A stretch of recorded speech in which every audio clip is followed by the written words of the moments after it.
حضرت والا رحمۃ اللہ علیہ فرماتے ہیں کہ میں یہی چاہتا ہوں کہ ساری دنیا اولیاء صدیقین سے کم نہ رہے. اور اولیاء صدیقین کیسے ہوں گے؟ دیکھو بھائی پہلے آیت ہی سن لیجئے. وَمَن يُطِعِ اللَّهَ وَالرَّسُولَ فَأُولَٰئِكَ مَعَ الَّذِينَ أَنْعَمَ اللَّهُ عَلَيْهِم مِّنَ النَّبِيِّينَ وَالصِّدِّيقِينَ وَالشُّهَدَاءِ وَالصَّالِحِينَ وَحَسُنَ أُولَٰئِكَ رَفِيقًا. کیا ہی پیارے لوگ ہیں یہ انعام یافتہ، کیسے ہی پیارے رفیق ہے یہ. تو رفاقت کا حق ادا کرو نا. حضرت فرماتے تھے رفیق بنتے ہو تو حق کیوں نہیں ادا کرتے؟ رفیق بنتے ہو تو مشورہ کر کے عمل کرو. میں اور آپ گناہ چھوڑیں، صرف لیبل لگا لیا بس ختم. نبی جین کے بعد کیا آیت قرآن پاک میں ہے بھائی؟ صدیقین. تو حضرت فرماتے تھے کہ میں یہ دعا کرتا ہوں کہ ساری دنیا اولیاء صدیقین سے کم نہ رہے. اور اولیاء صدیقین کیسے ہوں؟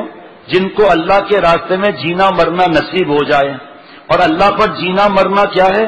حضرت کا شعر ہے نا، میری زندگی کا حاصل میری زیست کا سہارا تیرے عاشقوں میں جینا تیرے عاشقوں میں مرنا. مجھے کچھ خبر نہیں تھی تیرا درد کیا ہے یا رب، تیرے عاشقوں سے سیکھا تیرے سنگ در پہ مرنا. کسی اہل دل کی صحبت جو ملی کسی کو اختر اسے آ گیا ہے جینا اسے آ گیا ہے مرنا. کسی نے پیارے شیخ سے پوچھا کہ حضرت یہ اہل دل کون ہے؟ فرمایا اللہ والے. کہا حضرت دل تو ہمارے پاس بھی ہے، ہم کیوں اہل دل نہیں ہے؟ فرمایا بھائی دل تو گدھے کے پاس بھی ہے، دل تو کتے کے پاس بھی ہے، دل تو یہودی عیسائی ہندو کے پاس بھی ہے، دل تو فاسق کے پاس بھی ہے، دل تو زانی کے پاس بھی ہے، دل تو لڑکوں سے منہ کالا کرنے والے کے پاس بھی ہے. اللہ والوں کو اہل دل اس طرح اس لیے کہا جاتا ہے کہ ماں تھوڑا سا پیچھے ہو جا بھائی، آپ کی شکل نظر نہیں آ رہی مولوی فرحان صاحب. آپ صحیح ہے، بار بار اوپر نیچے کر رہا ہوں پھر بھی آپ چھپ رہے ہیں. تو فرمایا کہ ماں کے پیٹ کے اندر جو اندھیرا ہے اس میں ہم اور ہمارے پیٹ کے سینے کے جو اندھیرا ہے اس میں اللہ نے دل فٹ کیا. اہل دل اللہ والوں کو اس لیے کہتے ہیں انہوں نے اپنے دل کو اس پر فدا کیا جس نے دل بنایا. جس بات سے اللہ خوش ہوئے عمل کیا، جس بات سے اللہ ناراض ہوئے اس کو چھوڑ دیا. یہ اہل دل نہیں ہے. دل تو بھائی پروانے کو پروانہ کیوں کہتے ہیں؟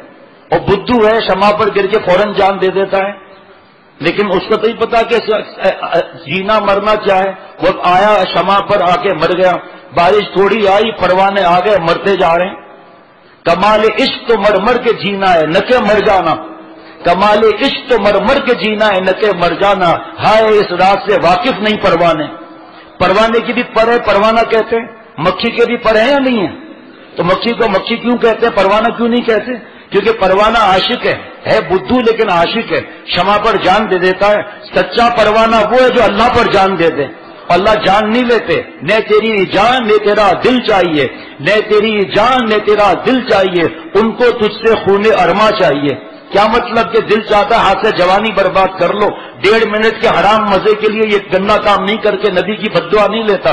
دل چاہتا ہے زنا کر لو، منہ کالا کر لو، ننگی فلم دیکھ لو، لڑکی کو کس طرح پھنسایا جائے. اور کون سا کمال ہے بیوقوف پھنسانا اس کو؟ یہ تو ہندو اور عیسائی اور یہودی بھی کر لیتا ہے. تو نے کیا تو کیا کمال کیا؟ مرنے کے بعد تو ہندو عیسائی یہودی بھی زنا نہیں کر سکتا، فلمیں نہیں دیکھ سکتا، فیس بک اور یوٹیوب پر کمینے پر نہیں کر سکتا. میں اور آپ نے مرنے کے بعد نہیں کیا تو کون سا کمال کیا؟ وہ تو چھوٹ گیا. مومن کو چھوڑنا ہے یہ ہے. اس لیے اہل اللہ کو اہل دل کہا جاتا ہے کہ انہوں نے اے دل تیری مانوں یا خالق دل کی مانوں، اے دل تیری مانوں یا خالق دل کی مانوں. تیرے سامنے سوال رکھا ہے. دل کس نے بنایا؟ ابھی ہم اور آپ جو زندہ ہے دل کی دھڑکن کی وجہ سے زندہ ہے نا. دل کی کسی کے دل کی دھڑکن میں ننگی فلمیں ہیں، کوئی لیلا ہے کوئی مجنو ہے، کوئی لڑکا ہے کوئی لڑکی ہے، غیر اللہ ہے. اور کسی کے دل میں اللہ تعالیٰ نے دل پیدا کیا ہے، وہ ہے اس دل میں. بتاؤ دونوں میں سے کون سے دل کی قیمت ہے؟ دل تو گدھے کے پاس بھی ہے، لیکن کیا گدھے کو نعوذ باللہ اہل دل کہیں گے؟ اہل دل وہ ہے جس نے اپنے دل کو رب پر فدا کیا. جب معلوم ہو گیا کہ رب اس بات سے خوش ہوتے ہیں، ختم. اللہ تعالیٰ کو ہماری جان نہیں چاہیے، ہم مر نہیں جائیں گے گناہ چھوڑ کر، بلکہ ایک حیات اللہ تعالیٰ عطا فرمائیں گے. ہم ایک دن اللہ والے انشاءاللہ بن جائیں گے. ہمیں اللہ والا نہیں بننا، اسی طرح پریشان رہیں گے، ڈپریشن میں رہیں گے، ٹینشن میں رہیں گے، تکلیف میں رہیں گے. بڈھے ہو گئے لیکن شرعی پردہ نہیں کرتے، نامحرموں کو دیکھ رہے ہیں، دانت پھاڑ پھاڑ کے ہنس رہے ہیں. بیوی سے محبت نہیں ہوگی اور سالی سے محبت ہوگی. بیوی سے پیار سے بات نہیں کرے گا، اسسٹنٹ سے پیار سے بات کرے گا، اس کی خیریت پوچھے گا، ماں اور باپ کی خیریت نہیں پوچھے گا. اور خوش ہو رہا ہے کہ میں بڑا عقل مند ہوں. تم سے بڑا نالائق اور مجھ سے بڑا نالائق کون ہے جو اپنے رب کو ناراض کر کے بیٹھا ہوا ہے؟ یہ ہے جینا مرنا. کیا ہے کہ جن بات سے اللہ نے فرمایا وہ عمل کر کے جی گئے. اور مرنا کیا ہے؟ جن باتوں کو اللہ نے فرمایا نہیں کرنا ہے وہ نہیں کیا تو ہم تھوڑی مریں گے. یہ مرنا بعض لوگ سمجھتے ہی نہیں ہے. یہ مرنے کا مطلب ہے کہ گناہ نہ کر کے نفس مر گیا. نفس قدرا کچھ جہانے زندہ کن، خواجہ را کشتش پورا بندہ کن. اے میرے بھائی، شیطان سے بڑا دشمن ہمارا نفس ہے. نفس کی حرام خواہشات ہم پورے نہ کریں. نفس کی غذا گناہ ہے. جو روح کی غذا اللہ کی فرما برداری، نمازیں، زکوٰۃ اور دعائیں اور ذکر اور تلاوت ہے. جس کو جو غذا ملے گی وہ تگڑا ہو جائے گا. اگر روح تگڑی ہو گئی، ایک الٹے ہاتھ کا تھپڑ مار کر جا کر روانہ کر دے گی اس کو، اور روح اٹھا کر نفس کو. اور ہم تو نفس کو غذا دے رہے ہیں گناہوں کی. نفس تگڑا ہو گیا، روح کو 2 تھپڑ پار کے لٹا دے گا. جو گناہ کرے کم ہے، جو گناہ کرے کم ہے. اللہ میری اور مومن کی حفاظت فرمائے. ایسا تھوڑی کہ جو دل چاہا اس پر عمل کر لیا. من چاہی زندگی نہیں گزارنی ہے، رب چاہی زندگی گزارنی ہے.